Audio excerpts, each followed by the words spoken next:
Bom dia, amados irmãos. Queremos dar graças a Deus por estarmos mais uma vez juntos e desejar que a graça, a misericórdia, a paz do nosso Senhor Jesus Cristo seja com a vida de cada um dos irmãos, de todas as famílias que estão junto conosco neste momento, para a partir desse momento estarmos cultuando, louvando o bendito nome do nosso Senhor Jesus Cristo. Eu gostaria de iniciar esse culto lendo o texto do Salmo de número 42 e o Salmo 43, que nos diz assim: Como suspira a corça pelas correntes das águas, assim por ti, ó Deus, suspira a minha alma. A minha alma tem sede de Deus, do Deus vivo. Quando irei e me verei perante a face de Deus? As minhas lágrimas têm sido o meu alimento dia e noite, enquanto me dizem continuamente: o teu Deus onde está? Lembro-me destas coisas e dentro de mim se me derrama a alma. E como passava eu com a multidão do povo e os guiava em procissão à casa de Deus entre gritos de alegria e louvor, multidão em festa. Por que estás abatida, ó minha alma? Por que te perturbas dentro de mim? Espera em Deus, pois ainda o louvarei, a Ele, meu auxílio e Deus meu. Sinto abatida dentro de mim a minha alma. Lembro-me, portanto, de ti, nas terras do Jordão e no Monte Hermon e no outeiro de Mizar. Um abismo chama outro abismo ao fragor das tuas catadupas. Todas as tuas ondas e vagas passaram sobre mim. Contudo, o Senhor durante o dia me concede a sua misericórdia e à noite comigo está o seu cântico, uma oração ao Deus da minha vida. Digo a Deus, minha rocha, por que te olvidaste de mim? Por que hei de andar eu lamentando sob a opressão dos meus inimigos? Esmigalham-se-me os ossos quando os meus adversários me insultam, dizendo: o teu Deus onde está? Por que estás abatida, ó minha alma? Por que te perturbas dentro de mim? Espera em Deus, pois ainda o louvarei, a Ele meu auxílio e Deus meu. Faze-me justiça, ó Deus, e pleiteia a minha causa contra a nação contenciosa. Livra-me do homem fraudulento e injusto, pois Tu és o Deus da minha fortaleza. Por que me rejeitas? Por que hei de andar eu lamentando sob a opressão dos meus inimigos? Envia a Tua luz e a Tua verdade, para que me guiem e me levem ao Teu santo monte e aos Teus tabernáculos. Então irei ao altar de Deus que é a minha grande alegria, ao som da harpa e te louvarei, ó Deus, Deus meu. Por que estás abatida, ó minha alma? Por que te perturbas dentro de mim? Espera em Deus, pois ainda o louvarei, a Ele meu auxílio e Deus meu. Tanto o Salmo 42 quanto o Salmo 43, eles estão dentro do mesmo contexto em que os filhos de Corá vieram a estar escrevendo, manifestando a saudade que eles tinham de estarem na casa do Senhor e no período que eles levavam em grande festa todo o povo, em grande procissão, para estar na presença de Deus e cultuando o Deus de Israel, o Deus maravilhoso a qual nós também servimos. Eu acredito que você também, impossibilitado de estar num culto presencial, também deve estar com o coração saudoso de estar na casa do Senhor, em comunhão com muitos irmãos, para glorificar e estar bendizendo o nome do nosso Deus. E é por isso que na sequência desses dois salmos, repetidamente o salmista nos diz: por que está abatida a minha alma? Só que ao mesmo tempo dele fazer essa pergunta, ele coloca o grande segredo para não deixar com que a alma venha a estar abatida. Espere no Senhor. Porque Deus é o nosso auxílio, o nosso refúgio, aquele a quem nós podemos contar em todo instante, aquele que está conosco nesse exato momento, aqui onde eu estou, aí na sua casa, e dentro de um só espírito, num só propósito, estarmos unidos de alma, unidos de coração, para cultuar, estar na presença desse Deus maravilhoso que estabeleceu a sua igreja, que morreu por cada um de nós, para fazer com que a nossa vida seja uma vida de culto ao nosso Deus. Então não permita que a sua alma, que seu espírito fique abatido diante dessas circunstâncias em que nós estamos vivendo. Mas Deus é aquele que se apresenta sempre diante de nós para nos animar e alegrar o nosso coração. Por isso, numa das partes do Salmo, ele diz assim: então irei ao altar de Deus que é a minha grande alegria, ao som da harpa eu te louvarei, ó Deus, Deus meu. E é exatamente entoar louvores que nós estaremos acompanhando, mas também fazendo desse momento de louvor a nossa verdadeira expressão de culto diante do Senhor. Vamos estar louvando ao nosso Deus, mas antes vamos nos colocar diante de Deus em oração. Pai amado, nós te damos graça pela tua bondade e pela tua presença junto conosco neste momento. E por isso, ó Pai, nosso coração pode se encher de alegria, porque estamos reunidos como igreja do Senhor.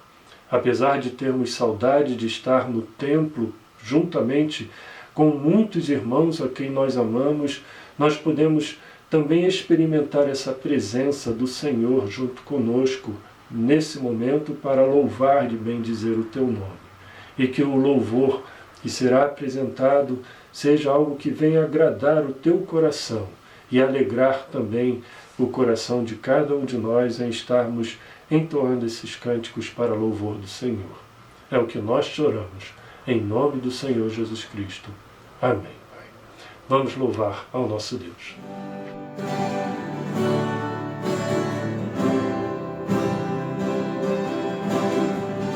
Busca-me-eis e me achareis quando me buscais de todo o coração. Busca-me-eis e me achareis. Busca-me-eis e me achareis quando me buscais de todo o coração. Busca-me-eis e me achareis.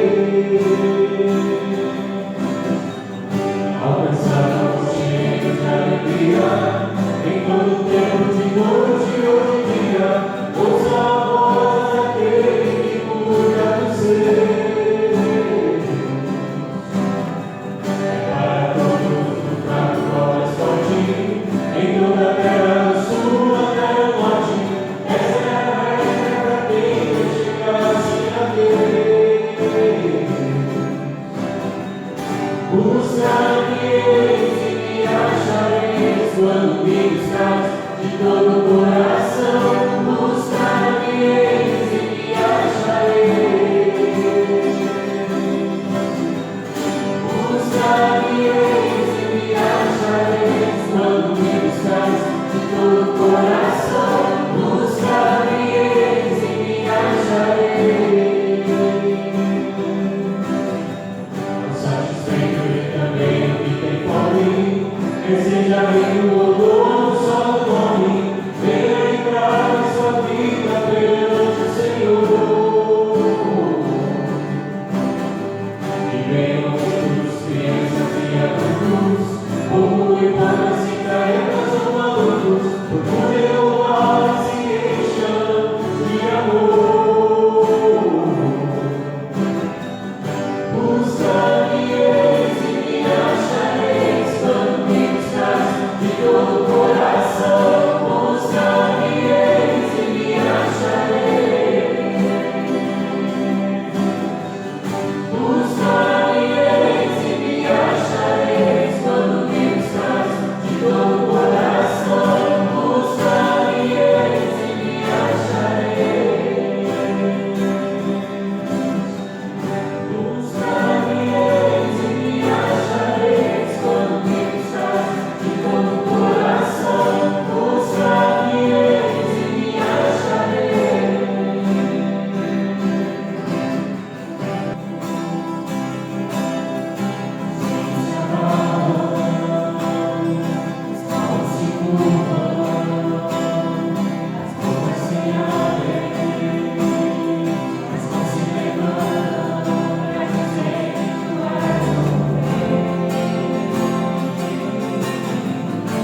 partir desse domingo, nós estaremos iniciando a segunda metade do livro de Efésios, a partir do capítulo 4.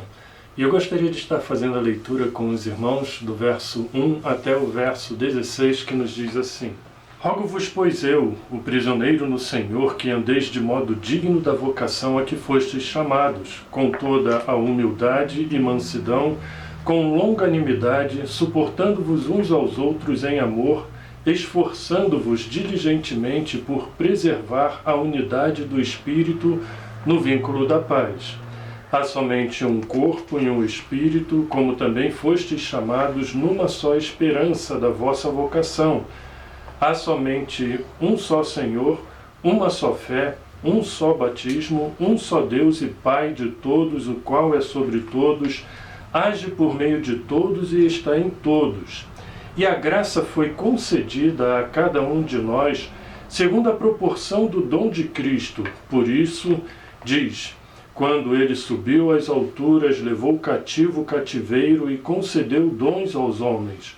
Ora, que quer dizer subiu, senão que também havia descido até as regiões inferiores da terra? Aquele que desceu é também o mesmo que subiu acima de todos os céus, para encher todas as coisas.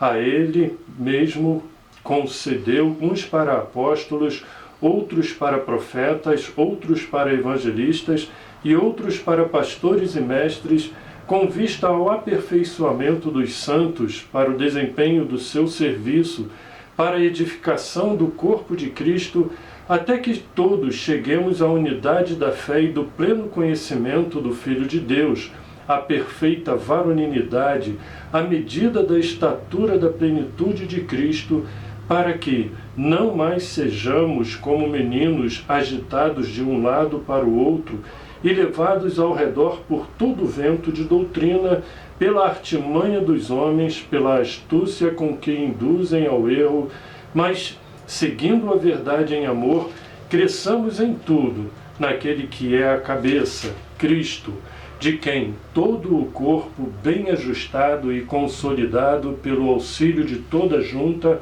segundo a justa cooperação de cada parte, efetua o seu próprio aumento para a edificação de si mesmo em amor. É muito bonito a partir dessa parte do livro de Efésios, aonde, inclusive em mensagens anteriores, venho colocando a realidade de que o apóstolo Paulo dividiu a sua carta de uma maneira bem correta. A metade dela, do capítulo 1 até o capítulo 3, trabalhando inúmeras doutrinas que ele achava muito necessário para que os éfesos viessem a tomar conhecimento e estarem fundamentando a fé, fundamentando a sua própria vida. Porém, do capítulo 4 em diante, até o final do livro, ele vai procurar colocar toda essa realidade daquilo que podemos ter aprendido nos 3 primeiros capítulos dentro de uma questão totalmente prática, como se ele estivesse fazendo a seguinte ênfase: nós adquirimos conhecimentos doutrinários dentro da palavra de Deus, mas se não transformarmos toda essa realidade na nossa vida prática, em colocar isso no nosso cotidiano, todo o conhecimento que adquirimos fica apenas como uma coisa teórica e não procuramos, na prática, deixar com que através da ação do Espírito do Senhor venha exercer uma transformação pelo poder da palavra, pelo poder do conhecimento que adquirimos, pelo poder daquilo que Deus fez a nosso favor e aquilo que devemos de estar, de certa forma, correspondendo no nosso viver diário, no nosso dia a dia. Por isso que você pode compreender o início do capítulo 4, quando o apóstolo Paulo dirige as seguintes palavras: rogo-vos. Ele faz um clamor, um pedido, ao mesmo tempo, como se fosse um convite, e mais uma vez ele enfatiza em ser prisioneiro do Senhor. E aí vem exatamente a questão. Ele diz: que andeis. É como se fosse uma coisa contínua, uma caminhada, algo que você procura estar desenvolvendo no seu dia a dia, sabendo de toda a necessidade em que aquilo que virá posteriormente esteja exatamente no seu coração, mas também na sua conduta, em poder fazer com que isso exerça um crescimento.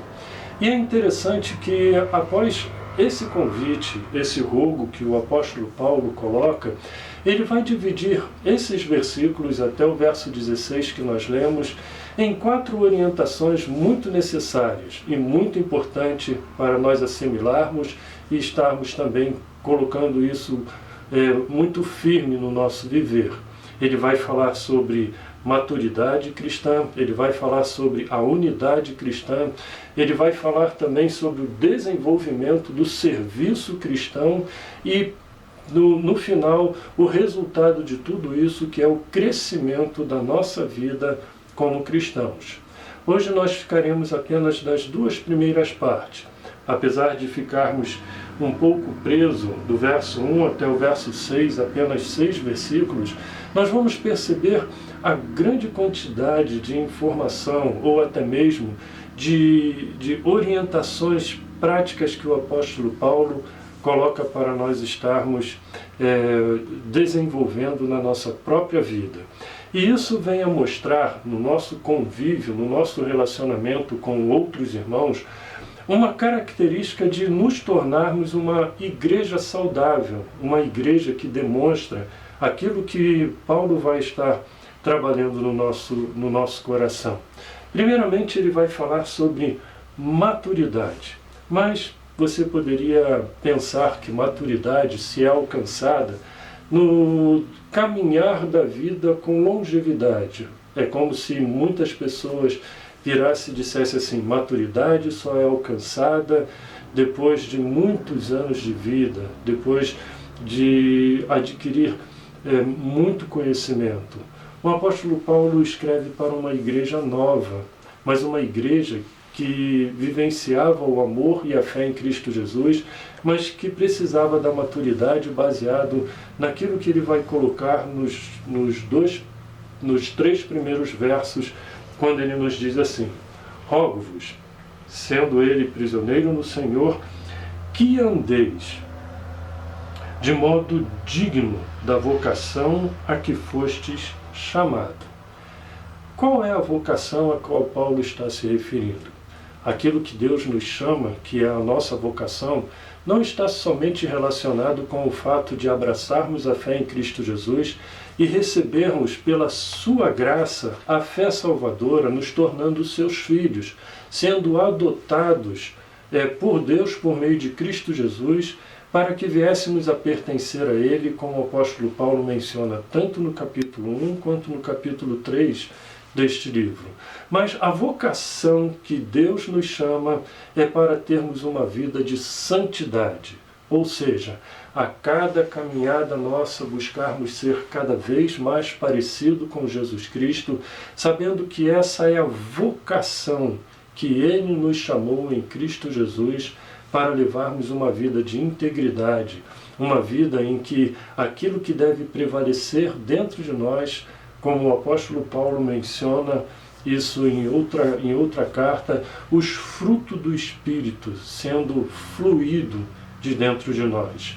E no verso 2 e verso 3 ele vai mencionar alguns deles, quando ele diz: a vocação a que fostes chamados com toda a humildade e mansidão, com longanimidade, suportando-vos uns aos outros em amor, esforçando-vos diligentemente em preservar a unidade do Espírito no vínculo da paz.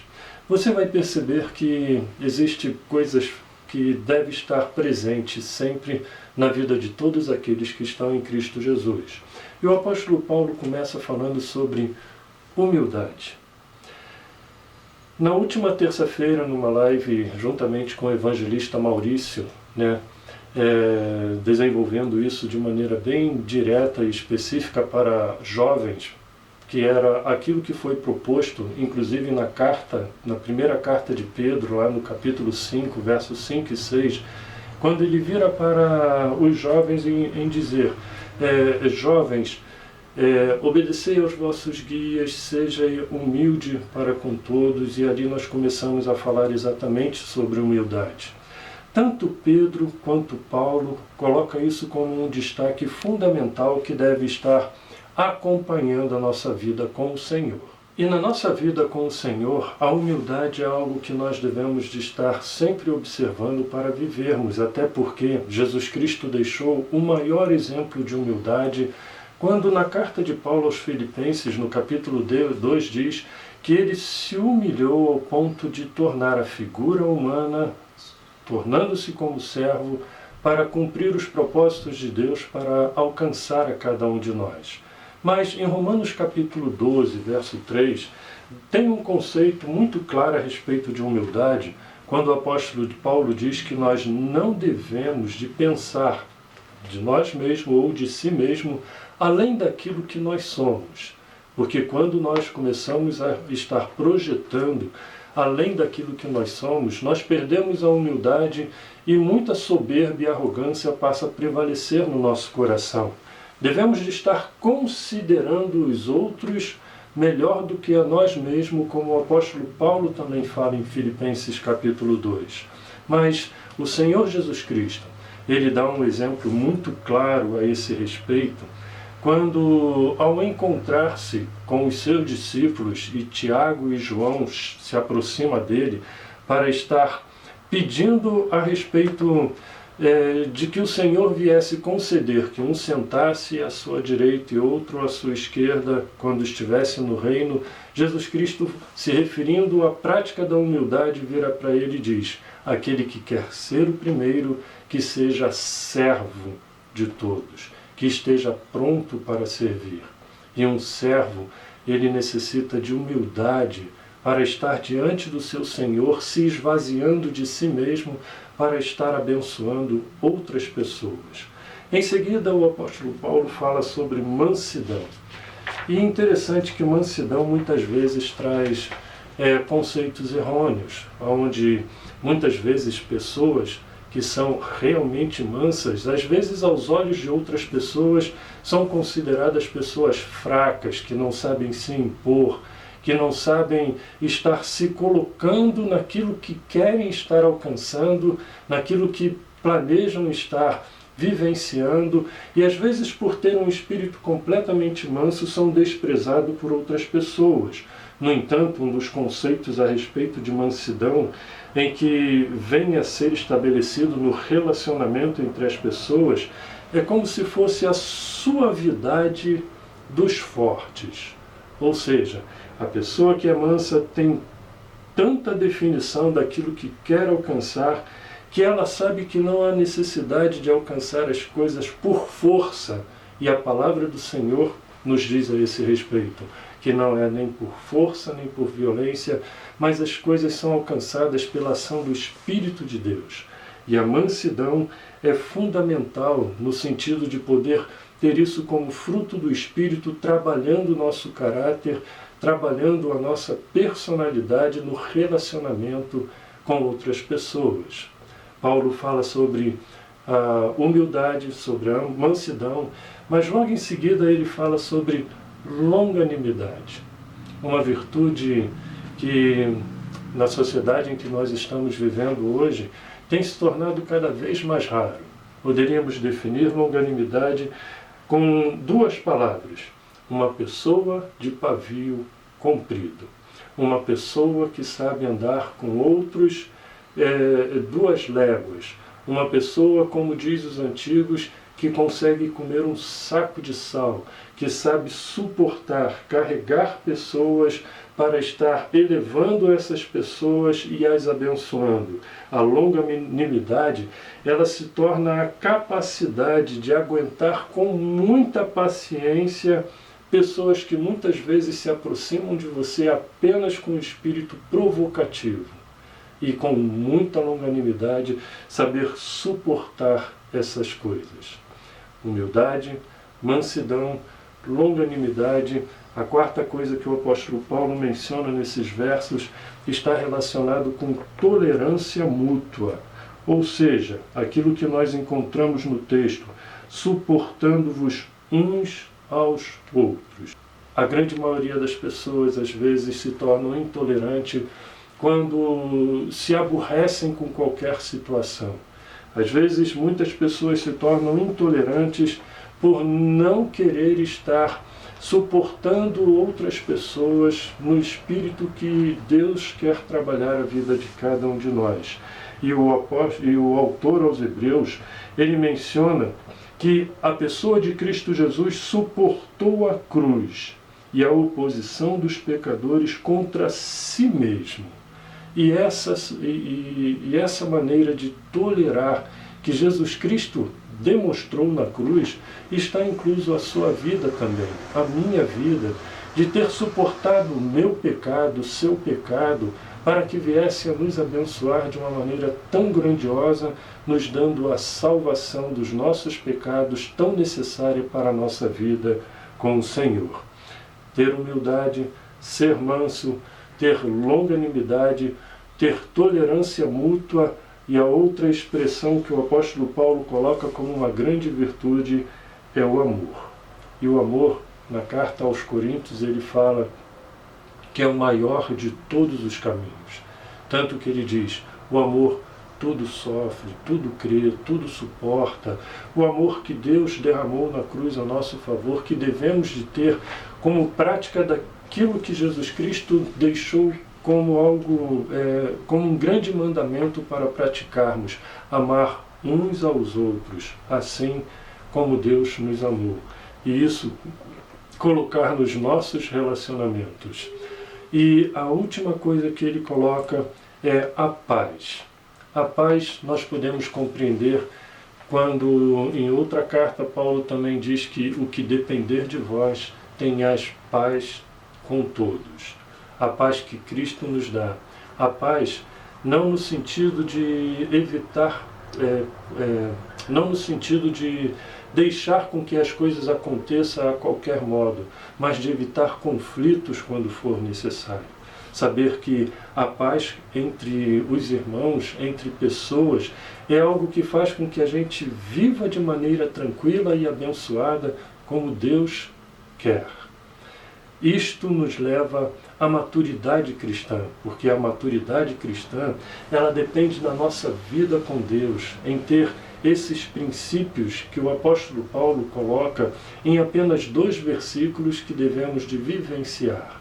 E nisso, talvez a gente já poderia estar pensando na seguinte reflexão. Das 6 virtudes que são mencionadas aqui, humildade, mansidão, longanimidade, tolerância mútua, amor, paz, entre estas, qual a mais difícil que você pode encontrar de ser praticada? E se você identificar, pergunte por quê e o que é necessário para desenvolver isso na sua vida, para você alcançar maturidade na sua vida cristã, na sua vida com Deus, na sua vida de relacionamento com outras pessoas. Mas na sequência, nos versos seguintes, o apóstolo Paulo, ele vai fazer a seguinte colocação. Verso 4 em diante, quando ele diz: há somente um corpo e um Espírito, como também fostes chamados numa só esperança da vossa vocação, há um só Senhor, uma só fé, um só batismo, um só Deus e Pai e de todos, o qual é sobre todos, age por meio de todos e está em todos. Eu quero despertar uma curiosidade para você e você perceber a repetição de algumas palavras que o apóstolo Paulo coloca aqui. Em apenas 3 versículos, você vai encontrar 7 vezes a palavra um. E na grande maioria delas, se referindo à Trindade de Deus. Um só Espírito, um só Deus, que é Pai de todos, uma só unção do Senhor através do batismo. O que o apóstolo Paulo começa a trabalhar aqui é a questão da unidade. Como se ele estivesse fazendo a seguinte ligação. Se você busca maturidade no estilo de vida que Cristo Jesus quer para você, em você andar do modo digno da vocação, em santidade que Cristo te chamou, inevitavelmente você vai encontrar uma unidade em Cristo Jesus, juntamente com o Pai e com o Espírito do Senhor que atua em nós. Só que aqui nós precisamos fazer a seguinte diferenciação, porque muitas vezes colocam unidade como sinônimo de união.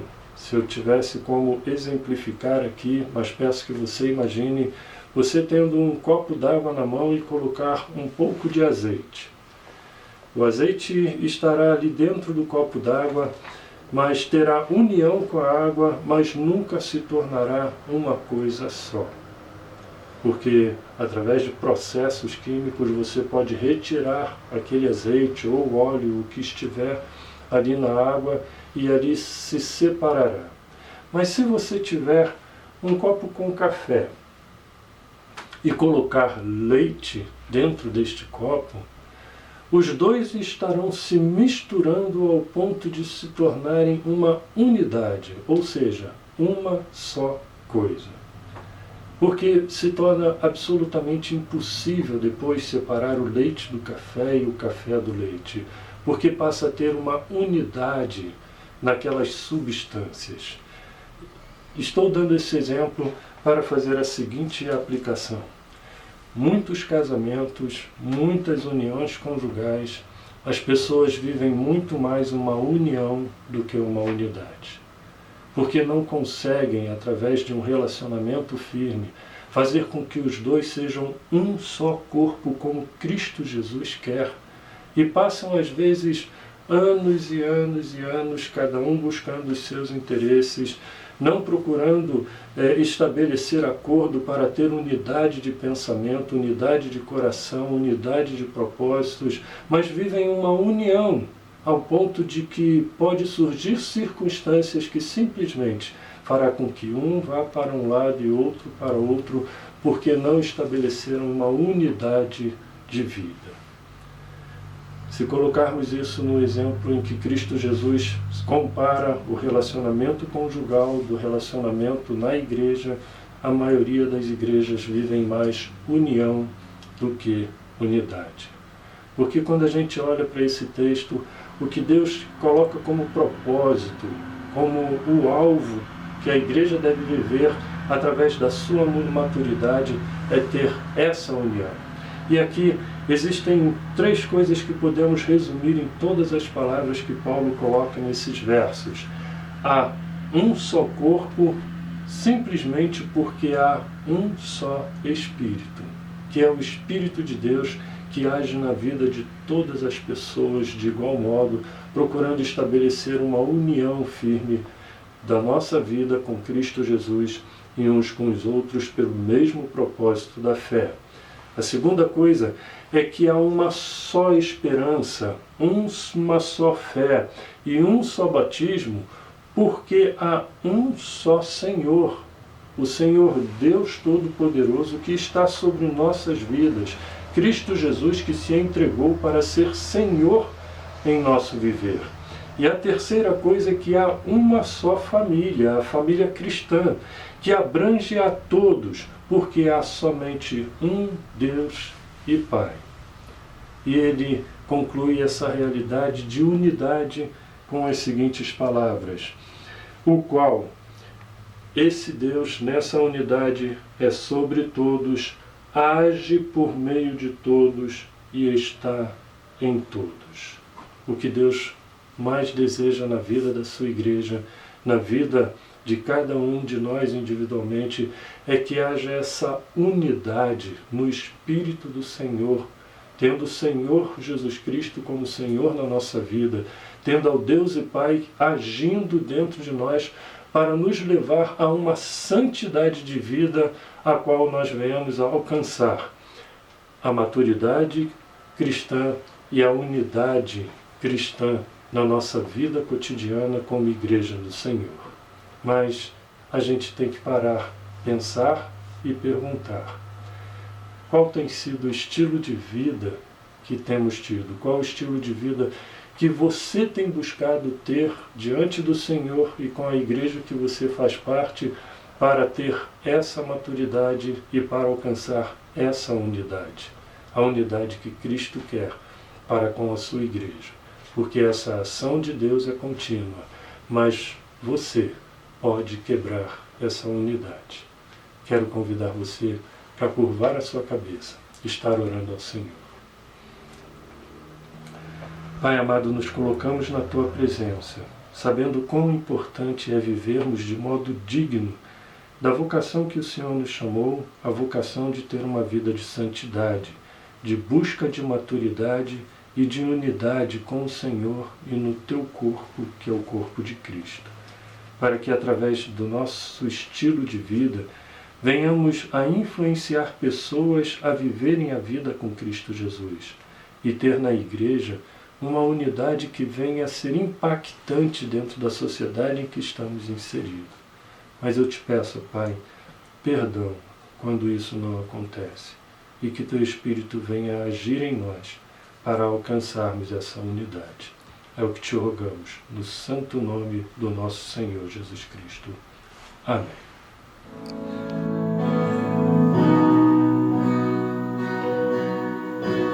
Teus olhos revelam que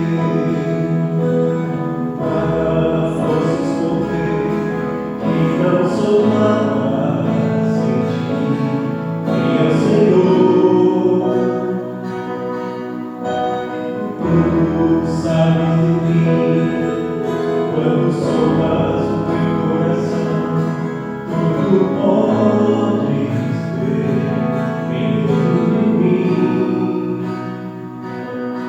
Leva minha vida a uma só verdade, e quando me sondas, nada posso mudar. Sei que a tua fidelidade leva minha vida mais além do que eu posso imaginar.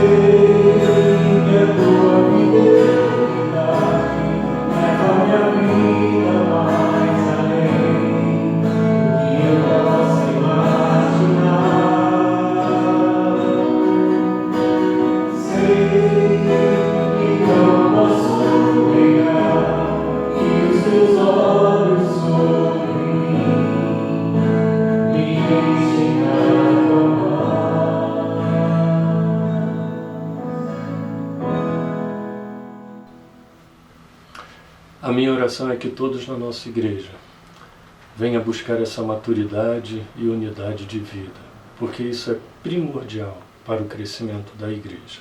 Se você se sentiu abençoado por essa mensagem, esteja compartilhando com outras pessoas, para que muitos sejam abençoados e possam saber que no corpo de Cristo essa realidade é extremamente importante. E eu quero desejar que esta semana seja ricamente abençoada, mas estimulada para você viver nesta santidade que o apóstolo Paulo mencionou aqui. Que a graça do nosso Senhor Jesus Cristo, o amor grandioso do nosso Deus e Pai e a ação do seu Espírito recaia sobre vós desde agora e para todo sempre. Amém. Deus os abençoe.